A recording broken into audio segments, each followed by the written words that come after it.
Quero saudar a todos com a graça e a paz de nosso Senhor e Salvador Jesus Cristo. Mais uma vez aqui, irmão Wellington Bernardo, trazendo um pouco de reflexão, filosofando a fé. Hoje nós vamos tratar de um tema muito palpitante, um tema que tem sido muito discutido dentro da teologia, de várias formas e de várias maneiras. Eu usei como base aqui este livro do professor Donald Bailey, Deus estava em Cristo, ensaio sobre a encarnação e a expiação. Livraço, livro de 1983. Quando eu pensei em fazer um vídeo sobre a encarnação de Cristo, eu fiz uma pesquisa bem apurada de outros livros que eu tenho aqui e eu tinha esse aqui guardado. Estava guardado no meu outro armário e, por incrível que pareça, os livros que eu pesquisei de hoje, atuais, que eu tenho alguns aqui, mesmo assunto do que foi tratado em 1983, nada de novo, apenas uma repaginada na velha teologia. Glória a Deus. Logo após a vinheta, a encarnação de Cristo.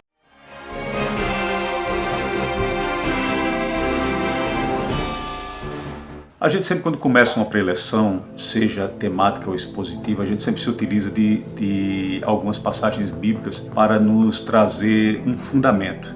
Nós temos as passagens de Filipenses, temos uma de Coríntio e temos a de João.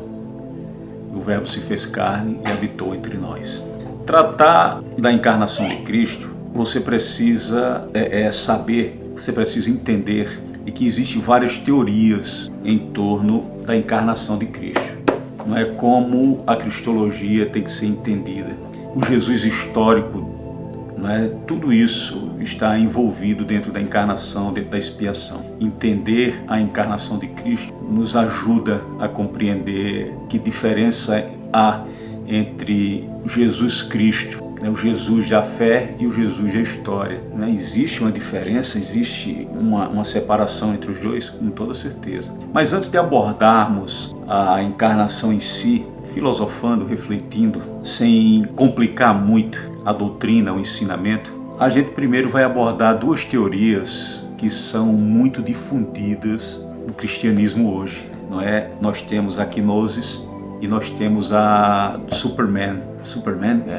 Existem duas teorias da encarnação e existe a terceira, que é aquela que eu defendo, que a maioria das igrejas evangélicas, sejam de linha calvinista ou arminiana, tem esse ponto em comum com relação à encarnação de Cristo. Sendo bem rápido, bem objetivo, sem muitos rodeios, sem muitos rodeios, como diz aqui o nosso nordestino. A quinosis, ela tem ganhado ênfase. Eu acho que eu vou fazer o seguinte: eu vou primeiro tratar do Superman e depois eu vou para a quinose, já que a quinose está mais em evidência. Que doutrina é essa do Superman?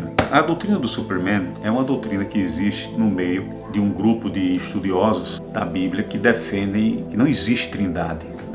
Jesus não é a segunda pessoa da trindade, nem a terceira, nem a primeira. Não existe trindade. A gente já pode pensar assim, então já vem heresia por aí, com toda certeza. Para esses estudiosos, o Jesus não recebeu o Espírito Santo, não recebeu Espírito nenhum, não veio da segunda pessoa da Trindade. Esse Jesus era um homem que alcançou esse status de perfeição ao cumprir essa missão de sacrifício na cruz. E aí ele ganha o status de divindade, é quando Deus lhe dá um nome acima de um nome acima de todo nome, lá no Filipenses. Então, aquele versículo que fala que Deus deu-lhe um nome acima de todo nome, seria a recompensa por ele ter cumprido essa missão. Ele simplesmente era sem pecado, meu Deus, vamos lá.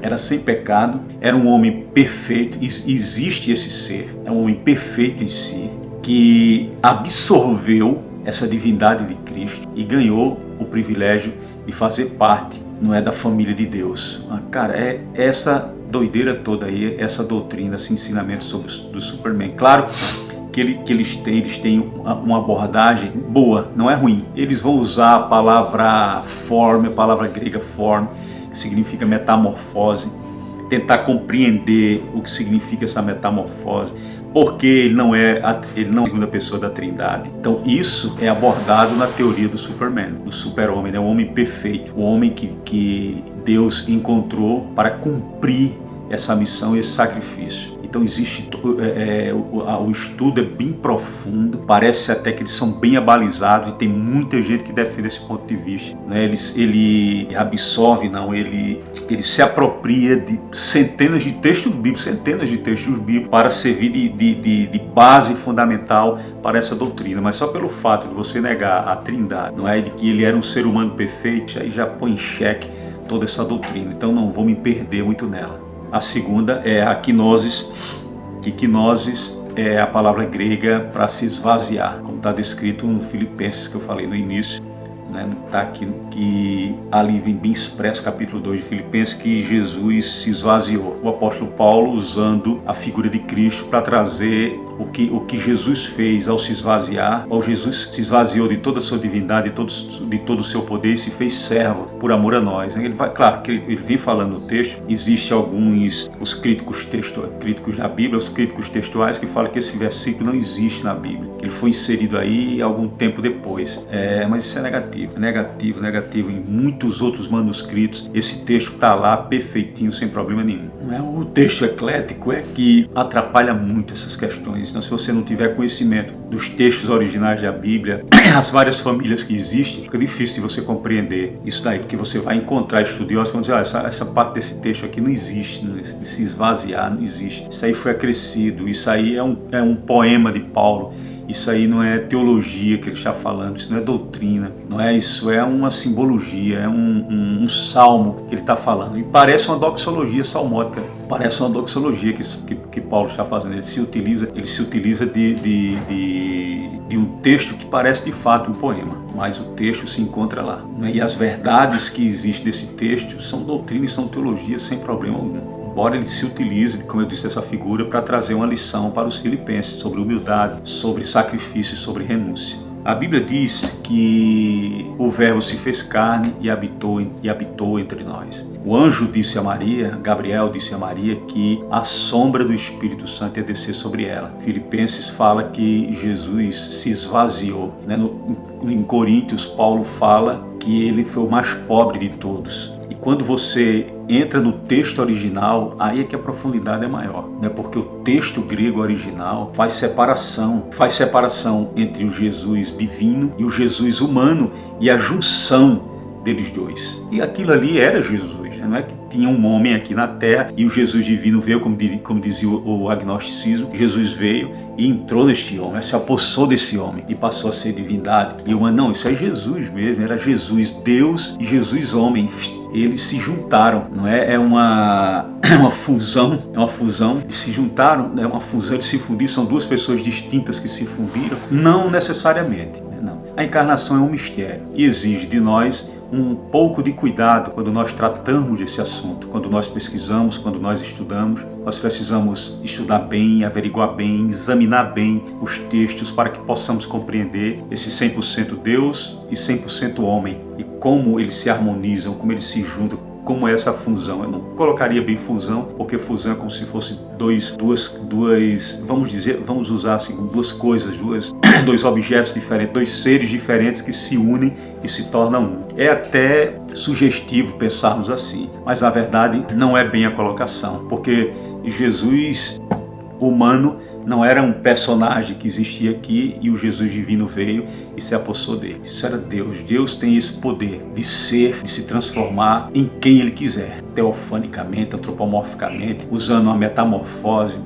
Não existe critérios para definir de que maneira Deus tem que trabalhar ou como Deus tem que agir. Só nos cabe ter a humildade de aceitar isso que a gente não compreende. E, meu querido, quem criou as leis que regem a natureza, físicas, químicas e etc., foi Deus. Então, ele pode burlar cada uma das leis que ele criou. É a soberana vontade de Deus, é o poder soberano de Deus. Então, compreender, tentar entender que mistério é esse, como esse mistério funciona, a gente tem que ter muita humildade para dizer, poxa vida, aqui é um pouco difícil. Porque a gente, quando a gente estuda o assunto, a gente vê que estudiosos mais aplicados, mais dedicados ao estudo das Sagradas Escrituras, eles têm a humildade de reconhecer que a gente precisa saber de muita coisa, aprender muito ainda para entender esse mistério.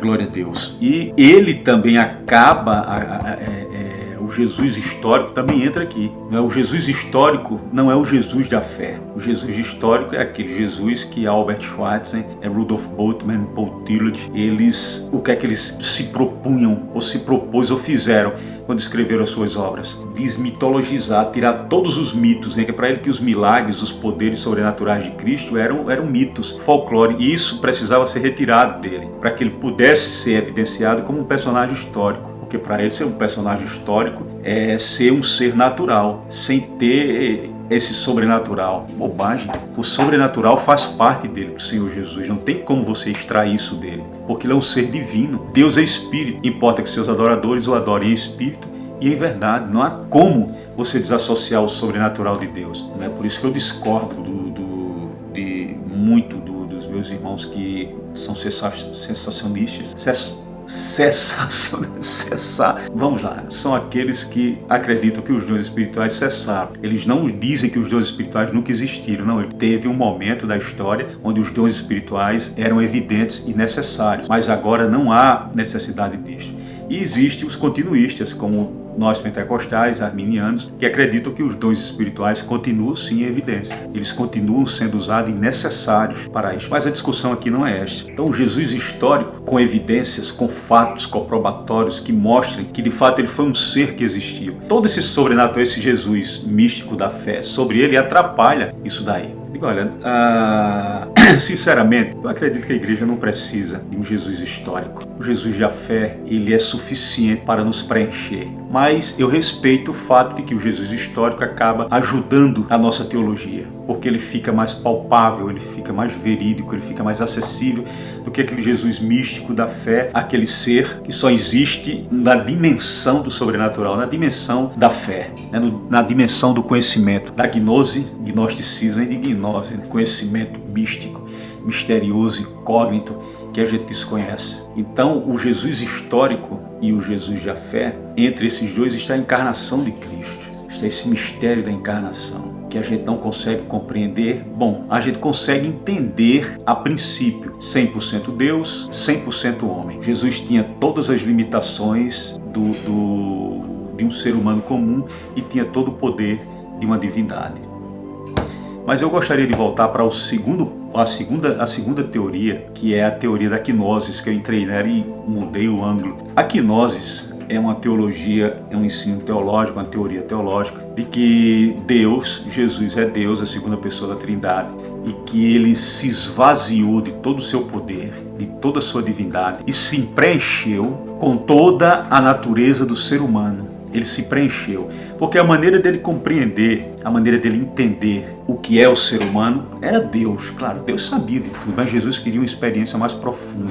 E para isso ele teve que se esvaziar de toda a sua divindade, de todo o seu ser de Deus, porque se eu disser que Jesus é uma divindade, então a Trindade não é uma trindade, é uma tríade de 3 deuses. E Jesus não é uma divindade, o Espírito Santo não é uma divindade. Deus é a única divindade. Né? Entender como é que funciona a pluralidade da Trindade, existe um pouco mais de paciência, isso é um assunto para outro vídeo. Então, segundo a quinosis, Jesus se esvazia desse poder, vem à Terra vazio como um ser humano. E o que é que vai acontecer? Jesus absorve toda a natureza humana em si e se esvazia dela também, um pouco complexo, né? Se esvazia dela também para compreender a finitude do ser humano. Tudo bem, vamos lá. E dentro desse esvaziamento e desse preenchimento, ele cumpre a sua missão aqui na Terra. Não é a palavra quinosis, é uma palavra que vem do grego, que significa se esvaziar. Não é, inclusive, é uma teologia, é uma doutrina defendida pelo catolicismo, pela teologia católica. Houve um congresso na América Latina, um congresso que ocorreu o mês passado, onde centenas de teólogos católicos e protestantes se uniram para definir uma doutrina que represente a América Latina e a América do Sul. E foi escolhido a doutrina da quinosis, não é? E que nós precisávamos evidenciar para todo o planeta, que é na América Latina e América do Sul, a gente tem um posicionamento com relação à encarnação de Cristo. E aqui nós tem sido a teologia mais aceita, a doutrina mais aceita, embora que boa parte, uma outra parte do protestantismo não aceita dessa maneira. Não é difícil entender, Jesus é 100% Deus e 100% homem. Esse esvaziamento aí, ele é uma analogia, ele é uma metáfora que Jesus está se utilizando, ou Jesus está dizendo, estou me esvaziando mesmo, porque a gente sabe que o ministério de Jesus foi repleto de milagres extraordinários e coisas espantosas dignas de Deus. Jesus ressuscitava mortos, Jesus ressuscitou a Lázaro, ressuscitou o filho da viúva de Naim, ressuscitou a filha de Jairo. Jesus, quando ressuscitou, depois foi crucificado, foi enterrado, passou 3 dias dentro da montanha, né, onde ele foi inserido, onde ele ficou.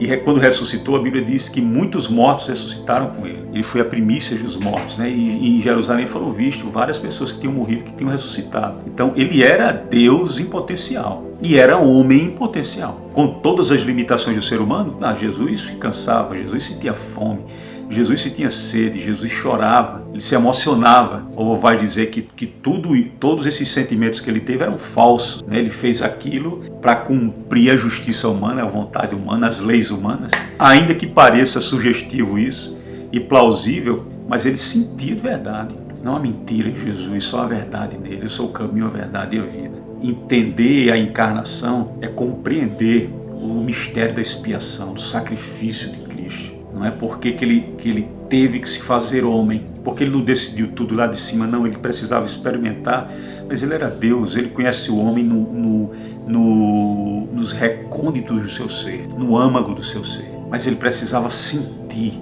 como é ser humano. Então, especulando aqui, para também não cairmos na heresia, eu lendo sobre a história dos pais da igreja, eu li dos pais da igreja, eu estava lendo ele, aqui, Patrística, eu estava lendo aqui a Patrística, e aqui vem dizendo que muitos homens de Deus, homens sinceros, fiéis, estudiosos da Bíblia, grandes estudiosos da Bíblia, que pertenciam a esse período da Patrística, acabaram entrando pelo caminho da heresia.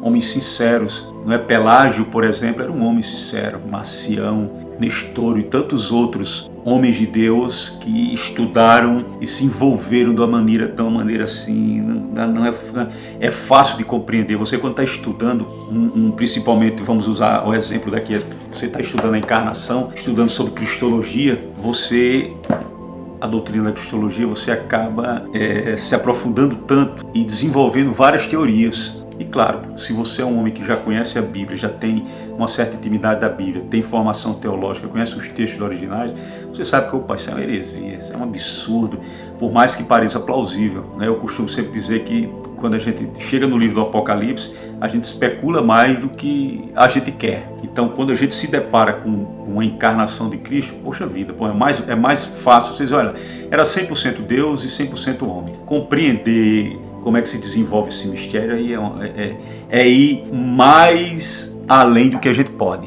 É tentar ir a uma distância, a uma dimensão que a gente não vai conseguir alcançar. Então a gente tem que ter humildade para entender, né, para compreender. Então, se tem estudado muito sobre a encarnação, até hoje é um debate. Claro que hoje existe uma conclusão, era 100% Deus, 100% homem. E algumas teorias que têm se aplicado, como a da quinose, que foi reacendida essa doutrina, ela surgiu novamente, ela se renovou novamente. Né? Jesus se esvaziou de Deus? Bom, a gente não concorda, a nossa teologia não concorda que ele se esvaziou de Deus. Era só homem aqui e que Deus usava todo o poder e ele nada, ele era só um ser humano normal. Não, nós não acreditamos nisso. Não é por quê? Porque há evidências que comprovam que ele era 100% Deus e 100% homem. Poder, a gente vê isto no seu poder, nos seus sentimentos, nas suas emoções, nos seus desejos. Não é? Ele, como ser humano, teve uma finitude porque ele morreu, ressuscitou como ser divino, cumpriu a sua missão e o seu propósito aqui na Terra como homem. Glória a Deus. A encarnação é justamente isso. É Deus se encarnando no homem, é Deus se tornando homem, é Deus se transformando no homem. A forma, a metamorfose, o Espírito Santo desce sobre Maria e o filho que vai nascer de ti não teve nenhuma participação do homem, do sêmen humano, de um gene do homem. Não teve participação nenhuma. Não teve participação de José. do sêmen de José, do gene de José, somente o de Maria e o de Deus. E Deus não tem poder para fazer isso? Claro que tem. O soberano tem todo o poder do mundo para fazer o milagre que ele quiser. Mas existem algumas regras, eu acredito, isso é uma visão minha, que Deus não quebra de maneira nenhuma. Jesus precisava ser um homem, precisava ser humano, mas era Deus e era ser humano. Nós somos a criação de Deus, imagem e semelhança de Deus. Claro, a gente perdeu muitos atributos quando pecamos, quando herdamos esse pecado. Mas quando aceitamos Jesus como Senhor e Salvador, nós voltamos a ser a imagem e semelhança daquele Deus, claro, fragmentada, né? Mas continuamos, já que o nosso processo de santificação é contínuo. Pode levar, com certeza vai levar até o último dia de nossas vidas, até nós alcançarmos esse estado perfeito. A encarnação de Cristo continua sendo um mistério e vai ser sempre um mistério. Vai ser algo que pertence à fé, à espiritualidade, a crer, a amar ao Senhor acima de todas as coisas. O Jesus histórico eu acho maravilhoso. Gosto dessa proposta, mas não acho que seja necessário eu me debruçar e me esforçar para provar de maneira histórica, de maneira evidente, com fatos de que Jesus foi um personagem que existiu. Não há mais o que duvidar a respeito da historicidade de Jesus, né? Existem várias provas históricas que comprovam que ele existiu. E tem o quê? 3 bilhões de pessoas no mundo que acreditam nele, direto ou indiretamente. Nós vemos Jesus no Corão, nós vemos Jesus na literatura religiosa hindu. O que mais a gente precisa para aceitar de que ele de fato existiu? O maior problema é justamente essa encarnação, essa divindade se juntando num processo de junção com a humanidade, o divino se juntando com o humano. Como é que isso pode acontecer? Claro que pode. É Deus que está no controle de tudo. Então, se é Deus que está no controle de tudo, então tudo ele pode. Tudo ele pode. Não existe essa dificuldade de que não, Deus não pode fazer isso. Ele não vai, ele vai fazer, ele pode fazer. Claro que, como eu disse, existem regras que ele não quebra. Não é? Por exemplo, ele é o Deus sim, sim e não, não. É o Deus que não se arrepende, embora você vai encontrar na Bíblia essa expressão. Mas quando a gente analisa o texto, com o contexto, a gente entende mais ou menos o que significa. Ele não é filho do homem para que minta, ele não é homem para que minta, nem filho do homem para que se arrependa. Mas Deus se arrependeu. Bom, calma.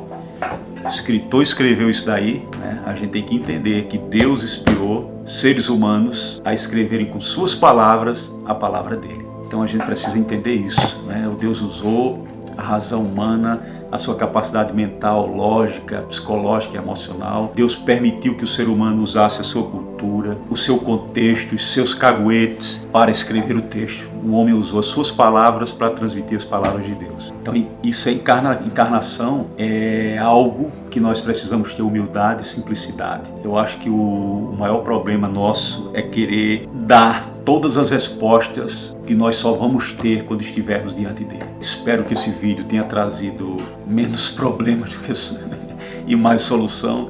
Lembrando que a encarnação de Cristo não é uma coisa tão simples de entender, mas o que você tem que entender é que é o poder de Deus em ação. Quando o anjo Gabriel diz a Maria que o poder de Deus vai vir sobre ela, pronto, já resolveu tudo.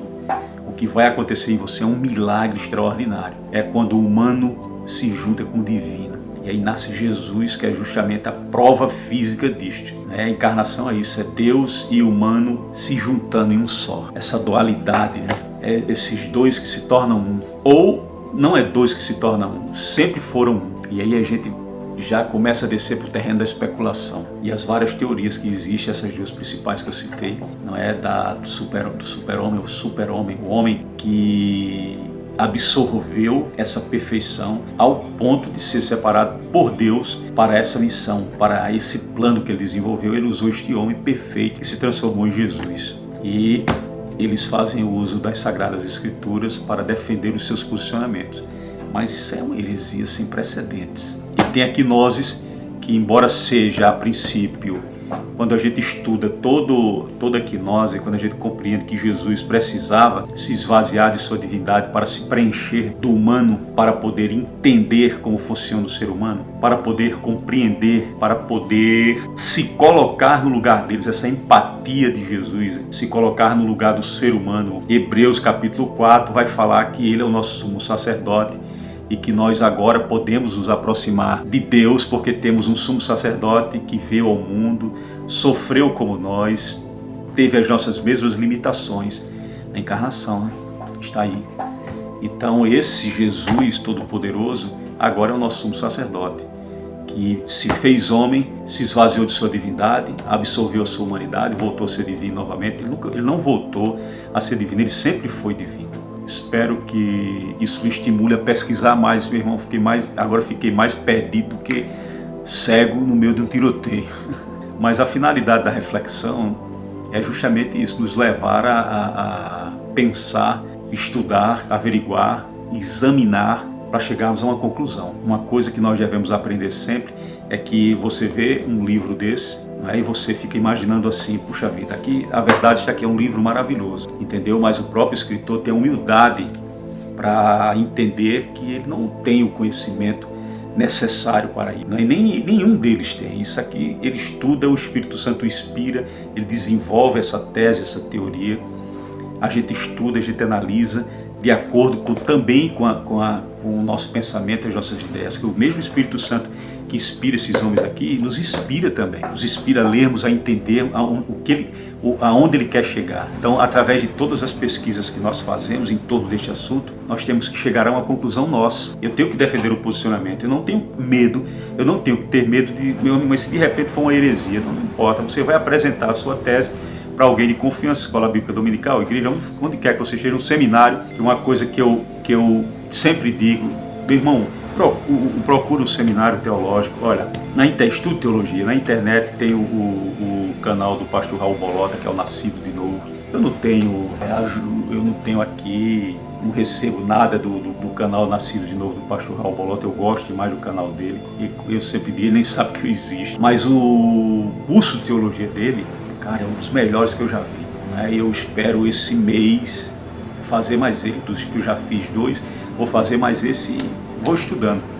Lá você vai aprender de maneira maravilhosa, tá certo? Isso aqui foi um pequeno vídeo sobre a encarnação. Nós vamos continuar tratando dele, nós vamos continuar ainda com a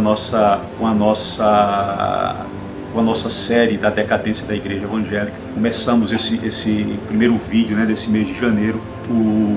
O nosso canal, quando começou, nós fizemos esses vídeos protótipos, né, esses vídeos para percebermos qual seria a recepção. E, graças a Deus, muito simplória, mas tranquila. Não deixe de dar o teu like, se inscreve no canal, comenta se não está gostando, se falta alguma coisa, se tem como, irmão Elton, olha, melhora, faz dessa maneira e tal. Isso só nos ajuda. Nós estamos aqui, eu estou aqui para compartilhar conhecimento. Não é? São 30 anos estudando a palavra do Senhor aqui, no meu cantinho, na minha casa, sem precisar me mostrar. Não é? Tenho minha comunidadezinha, onde eu desenvolvo meu trabalho como superintendente de escola bíblica dominical. É uma igreja pentecostal, Assembleia de Deus, clássica. E eu sei que não é fácil, não é brincadeira, entendeu? A Bíblia, teologia, doutrina, isso é tão sério. A gente precisa levar isso tão a sério. A nossa vida, Jesus está voltando, está às portas, entendeu? Breve estaremos na presença dele, vamos nos encontrar com ele.